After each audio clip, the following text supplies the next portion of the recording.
Good morning guys. Morning mga kabayan. So as of 5:45 today, this morning.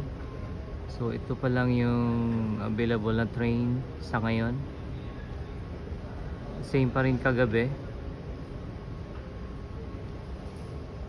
So red line and green line.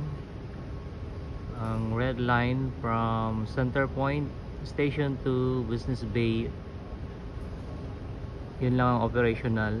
Sa green line, it is sa lot EN to Creek Station. So ito pa lang ang mga available na station sa ngayon operational. So here, kunti lang yung mga pasahero sa ngayon kasi nga kulang pa yung mga train na bumibiyahe sa ngayon. Kunti lang yung pasahero.